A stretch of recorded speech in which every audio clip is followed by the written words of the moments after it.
to go. Okay, so I am recording. So let's talk a little bit about studies and what makes one credible and one that might make you go, I'm not so sure about this one. Okay, so the most important thing is the issue of peer review. There are either a group of scientists that know the field that have looked at it anonymously and made a decision as to whether it's worthy or not. So the way the process works is if you have a study that you want to publish in a scientific journal, you send it to an editor who then sends it to two at least anonymous scientists who have experience in the area. They look at it anonymously, make comments, and then send them back to the editor. The editor would then send them back to the author, acting as a middle person, and the author would then have an opportunity to respond. And the paper would then either be published or not, based upon what the experts say. So it's the anonymous expert that's the most important thing. The second thing is the quality of the journal. I mean, is this a reputable journal? If you were to publish something these days, there are all sorts of, journals which are not really journals, they're fake. So if you get something that's been published in a journal like the journal Science or Nature or Cell, you can be pretty darn sure that a couple of good people have looked at it and passed judgment on it without being subjective. And that's really important. Now, often when this goes in the news, you've probably seen this, that the publication, for example, the New York Times or whatever it is, will quote somebody in a scientific field and they'll say, who was not associated with the study. That's really crucial. So that's the way it works, but I think it's important to realize that science is incremental, right? So you might publish something today, and in order for other people to accept it, they have to reproduce it. Somebody has to reproduce it all by themselves to make sure that it's right, because there can be inadvertent errors. Doesn't mean there's fakery, but there could be things wrong with it. Now, what's changed recently is there's a new way of publishing, which is where you can publish something that has not been reviewed and everybody can read it, and that's called bioarchive. And so you'll often see that with COVID studies. They'll say, this paper has appeared, it's been posted, but has not yet been peer reviewed. And that's what it really means. So if you get a reputable journal and it has been peer reviewed, you can be pretty reliable. But always remember that it still has to be reproduced before it can be generally accepted. The other question that came up too was that at the end of most studies, it says, of course, more research is needed. In my novice experience, I tried to explain that it was because studies can be very focused, and so they might only be focusing on one type of whatever the study is, as opposed to maybe the cause and effect or something like that. Can you explain why studies usually do end with, researchers believe more study is needed, more research is needed? Yes.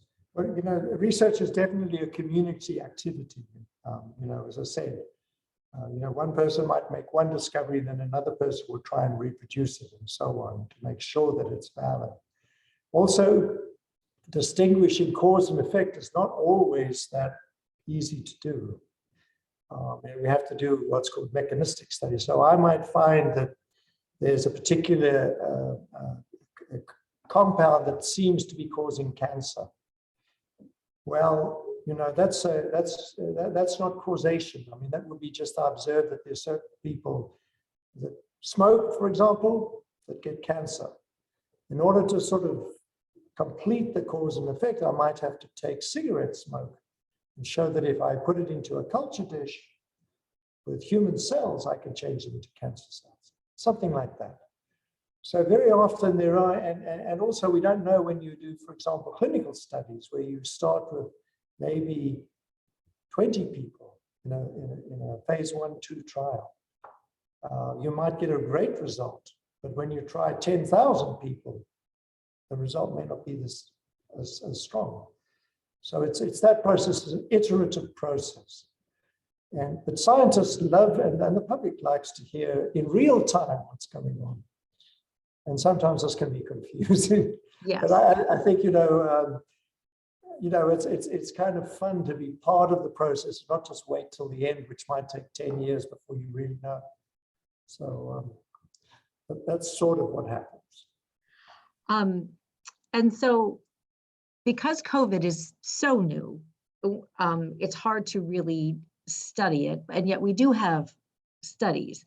So how much can we trust in the studies that have come out over the past 18 months? I think the ones which are peer-reviewed and published in reputable journals are pretty reliable. Not 100%, but pretty reliable. So I think that, with those ones that you read about in, let's say, as I mentioned, Nature or Science or the New England Journal of Medicine, most of the times those studies are pretty solid. However, again, it's not, science being what it is, there may be errors, there may be chance occurrences which change the interpretation. It may mean that you're jumping the gun, you're not waiting long enough, etc.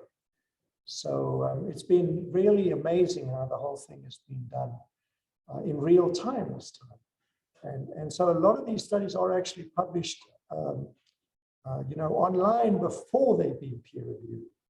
And those are the ones you have to be careful of. The reputation of the scientist is also important. If I see a study from somebody that I know and whose work I've grown to respect after 20 years, I might give more credence to it. But again, it's a quick publication, and the reason why that's happening is that COVID's serious, right? And we want to do the best we can, and not wait as we normally do, because science is really slow. The peer review process is very slow and very cumbersome. So it's not unusual to take a year to get a paper accepted, even longer. And with COVID, you don't want to do that. Do you think that COVID has sped up the process of validating studies? Yes, I think there have been lots of validation studies. I think the vaccines have been a great scientific breakthrough. I'm not sure a lot of people appreciate what a huge breakthrough this is. I just read today that there's a new, Pfizer has modified their vaccine to take care of Omicron. Well, normally that would take years, and they're already testing it. But again, it will take time, and the time has been sped up, and there have been mistakes made, definitely. But overall, I think it's going in the right direction. Is there anything else that I didn't ask you that you think is important to include when it comes to quantifying studies and their credibility? I think I think we've touched on it all. The first thing is peer review. It has to be anonymous, because if you have to evaluate something, you have to do it objectively. And the only way you can do that is if you do not know that, the person doesn't know who you are, and you don't necessarily know what's in the science until you've read it. So it has to be a process which is, very well separated, so that you can give your honest appraisal. But you didn't do that experiment, or you should have done this control experiment.